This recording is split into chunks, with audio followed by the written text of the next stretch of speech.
So first of all, I know we've done this before, but still, like, can you introduce yourself for the audience? Sure. My name is Carl Valle. I am a sports performance coach. I do strength and conditioning, speed development, and I do a lot of focus on technology. Cool. And I really love your posts on your Twitter. Love that. Oh, I appreciate it. Hopefully that they're um, provocative. I always enjoy people that um, bring out good discussion and allow you to think in a way that's going to be uh, not just unconventional, but something a little bit more in depth. So hopefully that does that and stimulates a little bit of constructive discussion. Cool. Love that. So the first question is like the rate of force is a growing metric. What is it and how do we improve it? That's a common question. The rate of force, if you look at force and time, is just how quickly, literally the rate, you can access a percentage of your maximal strength.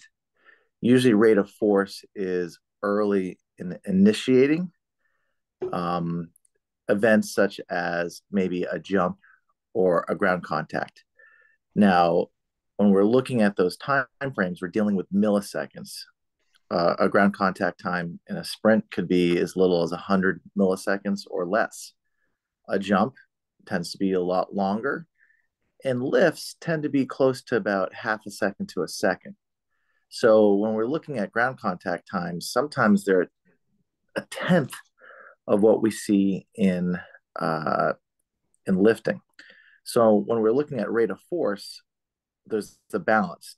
How quickly can you attain, which is the rate, but it's usually about maximal strength. It's not a rate of weakness. So you have to have some maximal strength. Otherwise, tapping into something weak isn't very useful. Now, training for it's tricky because we have to start looking and saying, are we trying to improve the measurement or are we trying to improve the athlete? Many times people look at rate of force to improve a lift. So what they do is they do a heavy squat, they lighten the load, and they say, well, if I lift a little bit faster, I'm going to create rate of force. Well, the truth is, you might see a change over a long period of time to improve speed squats, but speed squats aren't going to really make a big difference on events that are 80, 140 milliseconds because you're still squatting. You're not really doing anything that's as rapid as something that's very ballistic in sport. Sport is about ballistic activity. Strength training is about usually trying to create overload. So that's kind of the compromise. So we see a lot of problems with measurements of RFD. If you use a force plate, you're directly measuring rate of force or load cells. If you use an accelerometer, an IMU, you're probably measuring the rate of acceleration. And rate of acceleration of a barbell doesn't mean anything. It just means that there's some different speeds. When you look at the loads and you look at the way that the strategy is, you can tell a lot. An example would be a pin squat. You rack the weight and you get into a squat position and you try to lift up concentrically. Well, that's not really useful because the problem is there's a deformation to your upper trap. So when you're squatting, you tend to press down into if you're really trying to go from a complete pause. But if you create pretension, then that's very difficult to make consistent. So, and also there's a risk factor when you're lowering the weight carefully and redirecting it. You want to do it with some some speed, but then it becomes far the skill of the athlete becomes in question. So there's a lot of movements that require a lot of trade-offs and prerequisites. So with rate of force, you can do two things. You can just pursue maximal strength safely and not fight for it. If you're about 1.5 times your body mass, you keep on lifting heavy, and there's benefits to that, keeping the volume low and not grinding. And then, of course, the neurological adaptations from plyometrics and sprinting keep doing those. The mid range is sort of like a no man's land. You think that you're doing stuff, but it's usually you're too slow to get the rate, and the overload is too light to really do anything. So load velocity relationships, you have to equate for that. So hopefully that and training for power and optimized and optimal power probably isn't going to be doing anything on your RFD. RFD is a very difficult measurement to do properly, requires really almost lab grade equipment to really truly know. And you have to make sure that you equate for all the confounding variables and other things. So I'm not saying that RFD isn't valuable. I'm just saying it creates a huge responsibility, and you're probably not going to get that in a high school or college setting with barbell trackers. Well, since you brought up like load velocity profiling or force velocity profiling for Yeah. sprinters, for sprints and jumps, do you think that we should all like profile our athlete for the force velocity profiling for sprinting, jumping, or like lifting? Yes and no. I think that you should have an appraisal of someone's ability. But the issue is when you profile, the question is, what is the expectation in 3 months? You're going to have to profile again. And you're always profiling when you're monitoring your loads properly. So I do think that you should force velocity profile. My concerns is that what is the expectation in results compared to conventional means? So I do think that you're already profiling if you have a comprehensive holistic program. How formal do you need to do it? I just think that you should use force velocity profiling to be more precise with your loading, and just to help give a little bit more awareness in your testing and monitoring. Cool. And you talk about like power training, like power. There's a lot of like sprinters or like team sport athlete, they're going to use medicine ball to train power. Do you think that we should, do you think using medicine ball to train power is a good tool or Yeah, so let's talk about medicine balls and its role, because when people say, I'm going to do a multi throw with a medicine ball, and they're going to say, well, that's explosive. And, people are measuring distance or other metrics like release velocity or speed of the ball. I do think that medicine balls do help you become, there's three T's in sports performance. There's testing, there's teaching, and there's training. So let's start with the last one. Training is about load, teaching is about instruction, and testing is about a way to measure usually change. With medicine balls, I do think that they're great testing tools. I do think they're excellent teaching tools. I think they're almost a top three apparatus to help instruct. The question is do you get better from medicine ball training? And I'd say not really. A little bit on the trunk, a little bit of conditioning, but you're not going to get the same effects as maybe some depth jumps or sprinting. Medicine balls are good for conditioning, and they're more of a complementary training tool. But I don't think that they help develop power, because they're not specific enough for the sport, but they're great overload. So do you use them frequently? Yes. Do you expect a relationship between maybe a rotational velocity and hitting speed for baseball? Yeah. Do you train with the medicine ball to become a better hitter? Just maybe a little bit, but I think there's a lot of expectations of what medicine balls can do. So yes, I think you need to use them as a way to kind of maybe gauge how your training is going. I do think that they're excellent for developing multiplanar core stability. I think they're great for general preparation phases, but they're not going to be these, magic bullets, literally. so just to summarize, when it comes to like training power, we should go as like sprinting, jumping, or like lifting heavy, right? Yeah, I think with the lifting, I think the weight room has become a little bit overly complicated.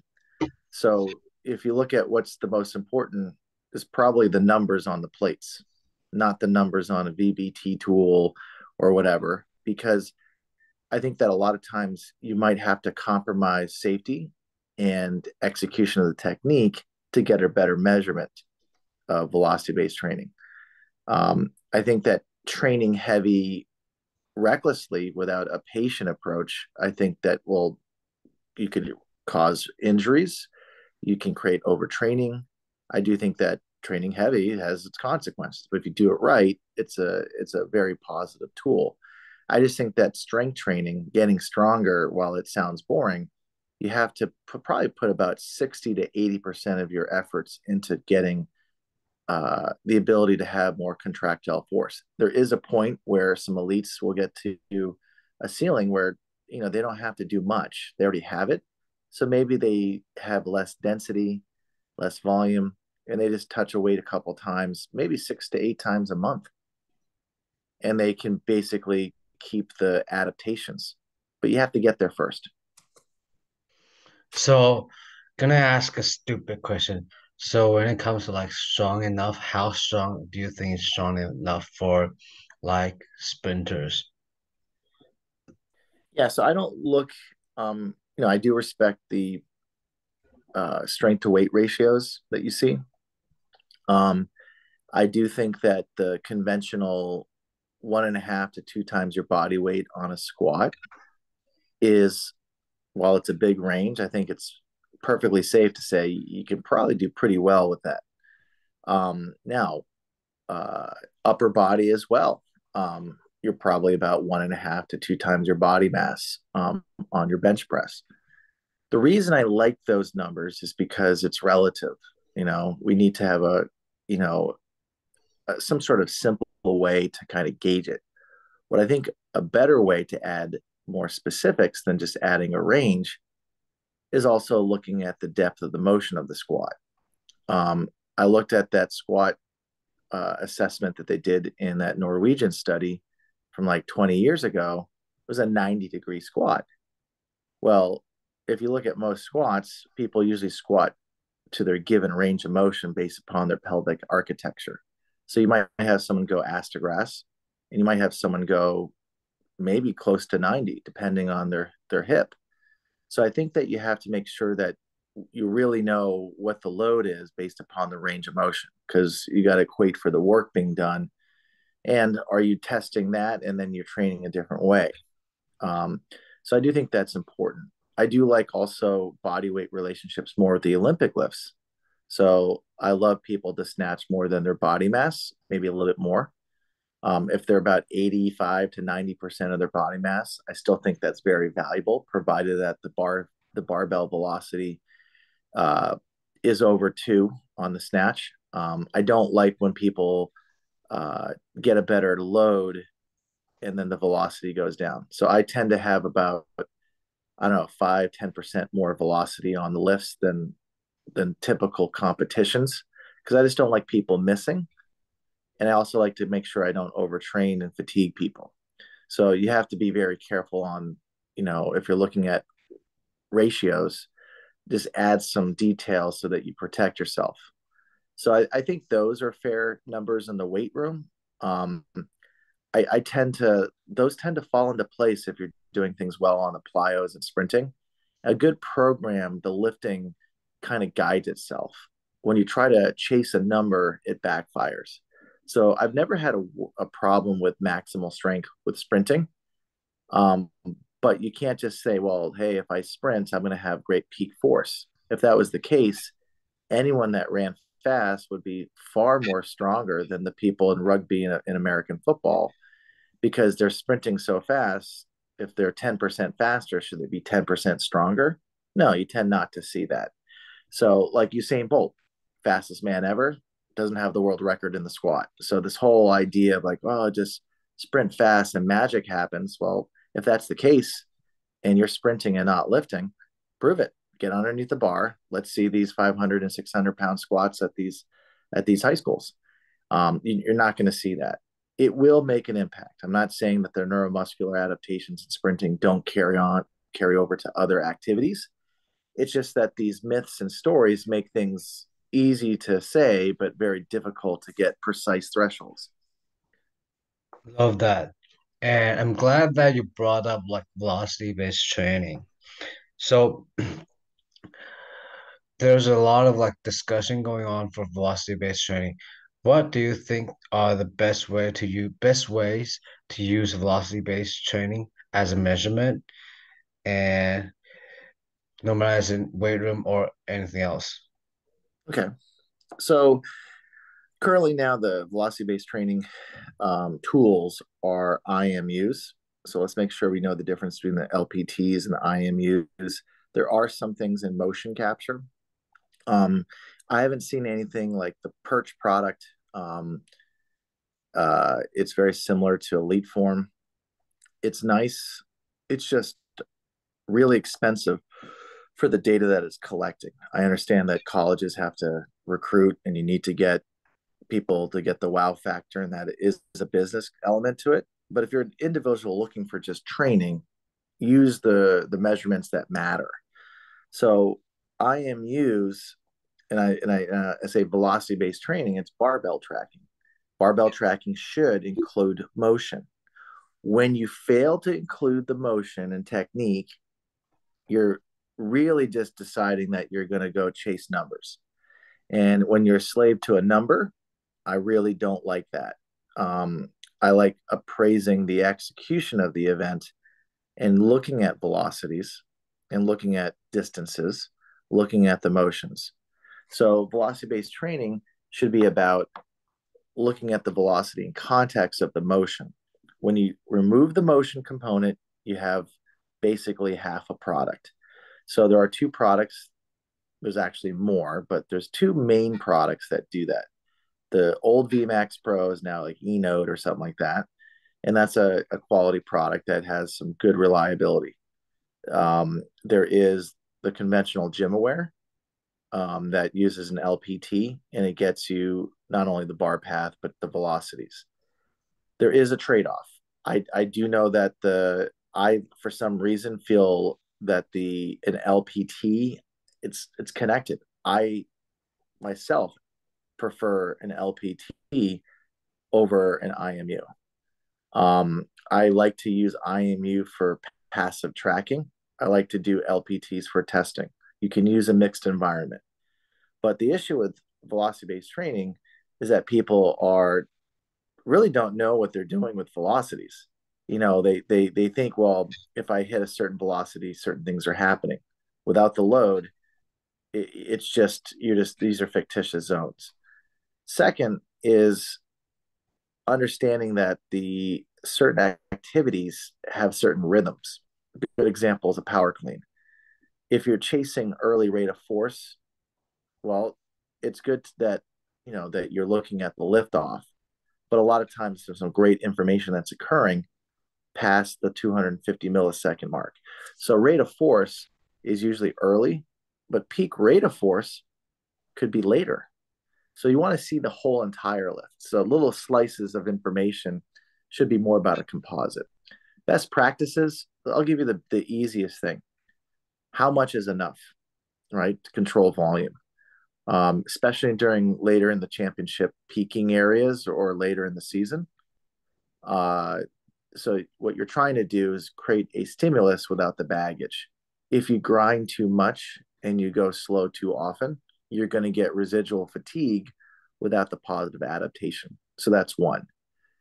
When we hear about intent, I laugh. If you need a VBT tool to give you motivation, you're now basically going to be screwed. I love Here's this. why. Okay. So eventually everything becomes stale. After a few weeks, they're used to measuring it. So, while there might be a temporary arousal, which is good, you sometimes want something to compete. The issue I have with it is most athletes that are motivated, they don't need that. And if you have athletes that aren't motivated, leave them alone. There might be a reason why they're tired. A lot of people don't combine their wellness questionnaires and they just basically just say, okay, we're doing VBT. So my consideration is that you should look at velocity-based training to make sure when they are ready to go, they're ready. So sometimes doing the opposite of intent, letting the horse be a little bit calmer and don't ride them to death.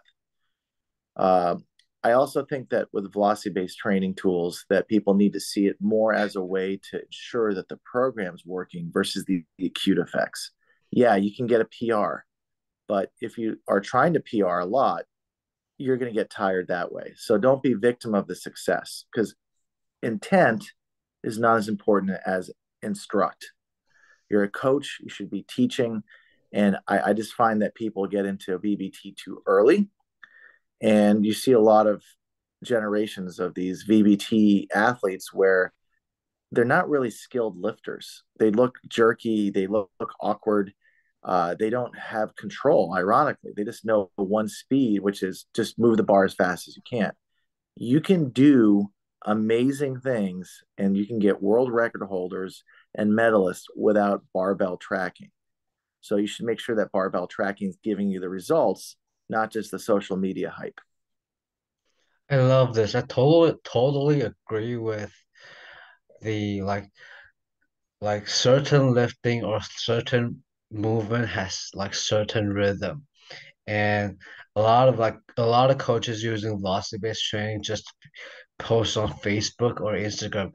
And when they post it, their athletes, the movement of their athletes is like so crappy. if the Totally agree lift with you. if the lift makes you cringe a little bit, and people that aren't coaches kind of look at it and say, hey, does that look safe? They're probably saying, does it look sloppy? And a sloppy lift doesn't seem to be very productive. I'm not saying that if you're using velocity based training, I've been promoting it for a decade. I've been very hardcore because it gives you more information if used right. But with any type of tool and any type of exercise, it becomes dangerous in the wrong hands. So I think that when we're looking at one rep max testing, you can go really heavy. And once you see a velocity that tends to get slow in that 0.3, 0.4 range, we're not talking about elite power lifters that can do better things than the average lifter. But once you get to be slow on that 0.4 and 0.3 range, there's an issue. Now, mean velocity, peak velocity, there's other measures.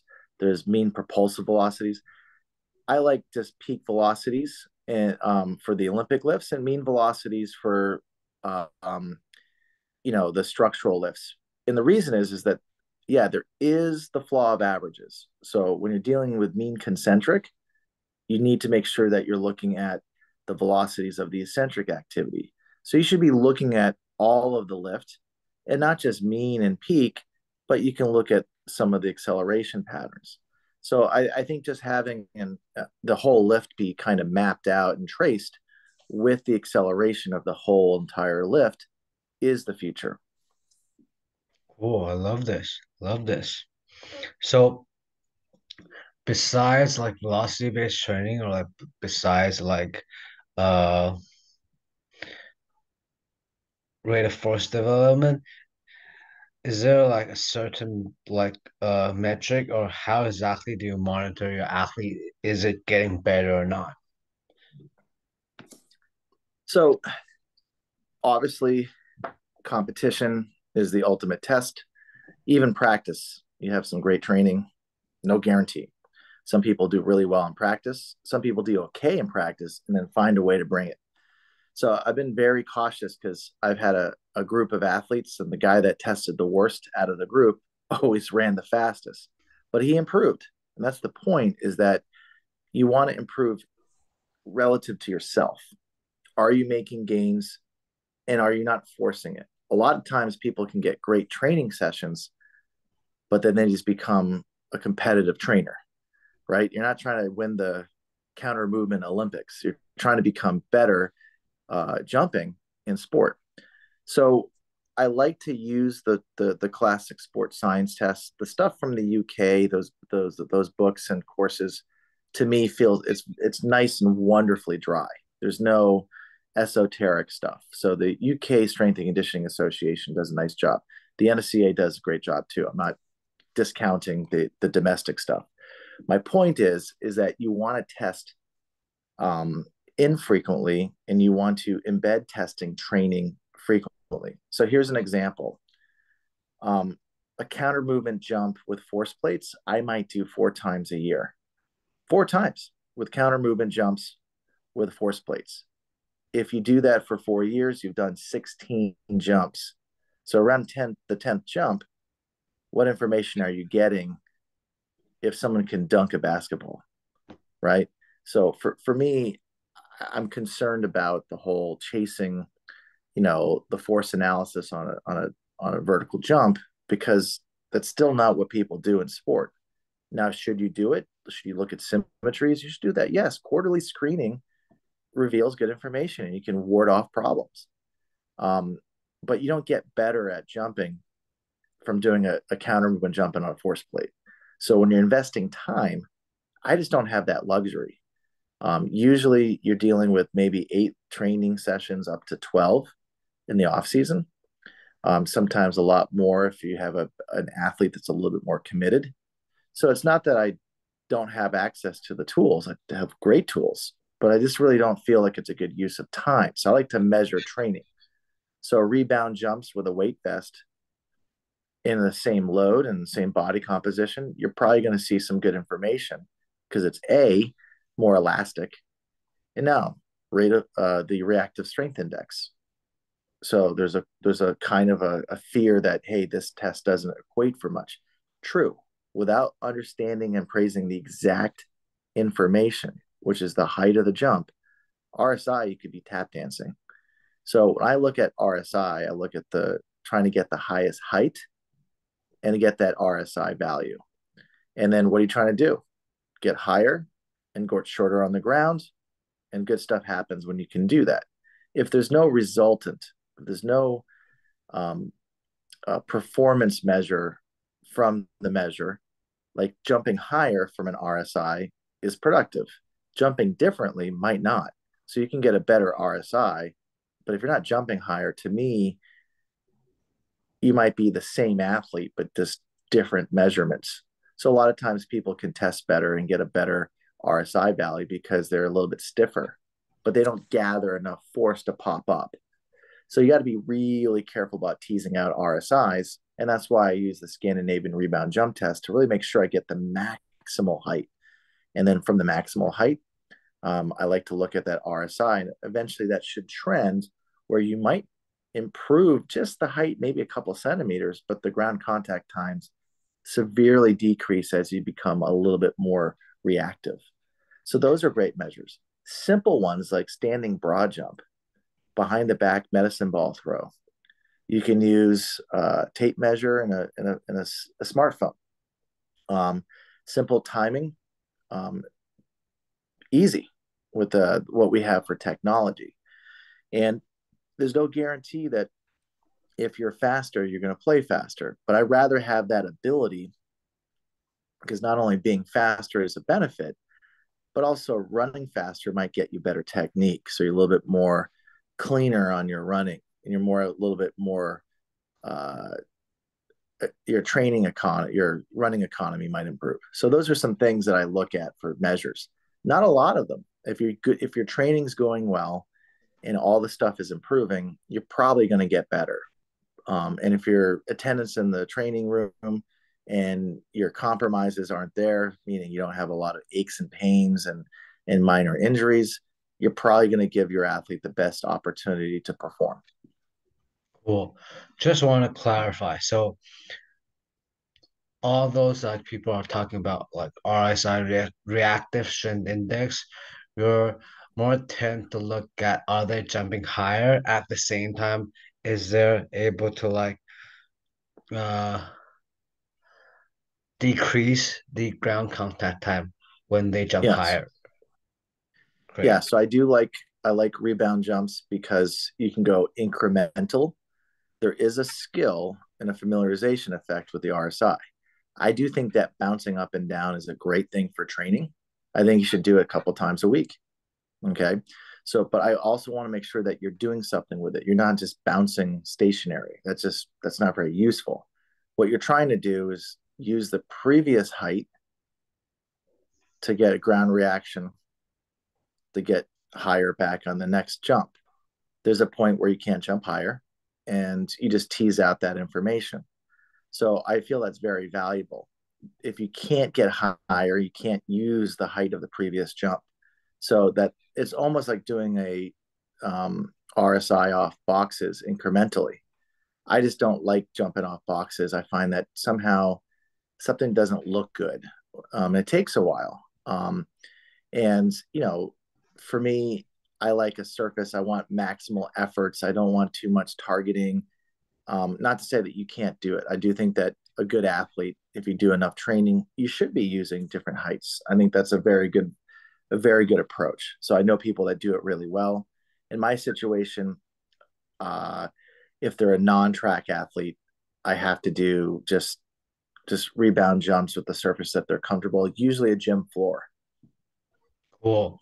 So since we're talking about like jump testing, do you think that we should all use like force plates? Because like everyone's talking about force plate. Do you think force plate is like better or something like jump mat or like even Mm. my jump app? So let's talk about the video app. Let's talk about contact tools, either a mat or infrared grid. OptiJump and Muscle Lab do a nice job with that. And then let's look at force plates.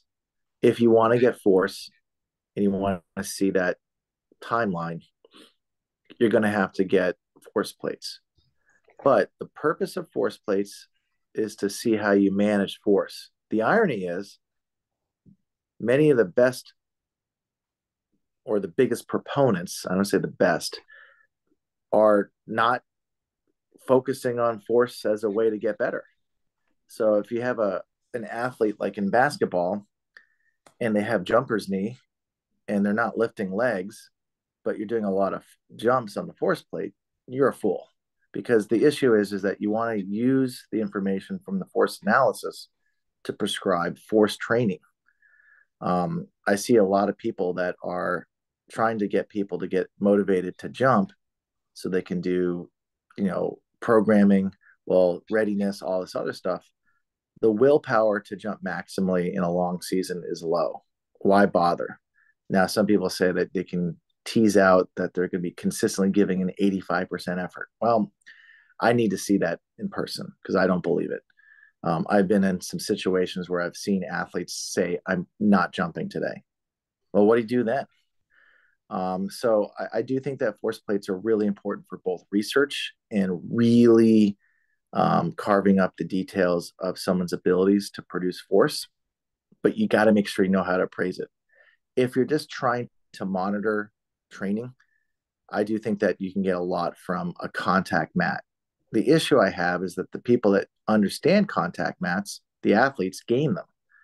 And if you have a problem with your protocol, you're not going to get good information. You're going to get inflated heights. If you do it properly, if you follow it and you really do a good protocol, you'll get great data. Jump height. You won't be able to get symmetry because you're not getting that with force plates.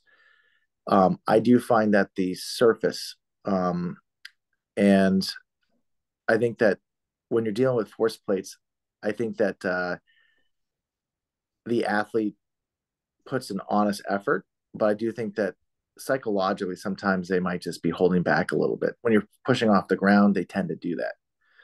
So now video apps are like similar to contact mats and they work the same way. If people are doing the protocol properly, you're going to get amazing data that is precise and accurate.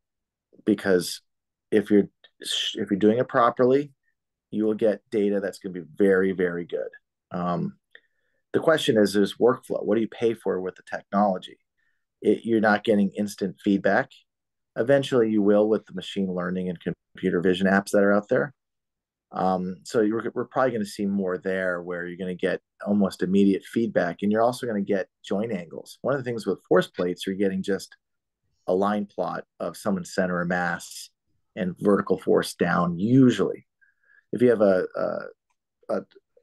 force plate that's looking at all directions, that's usually for like gait and some other things. But with a video, you can get, if you set it up properly, you can get kinematics too. So I'm interested in all three. The question is, they're really specific to the needs and circumstances. So if you are with a restricted budget and you're a good coach, you can use your iPhone and get amazing results.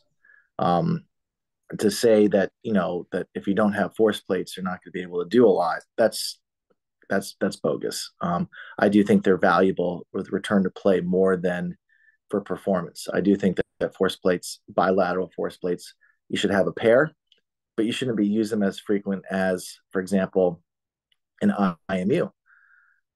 Good example is getting a training bar and really light training bar and using it to do a jump squat with your hands on the bar. And the reason is because you're going to get people, you can organize people much better through squat racks. If you have a line that people are waiting for one unit, you're wasting time. Do as part of the warm up. You can get a little bit of readiness if that's what you're pursuing. And then just do it infrequently so that people want the information. The athletes are motivated.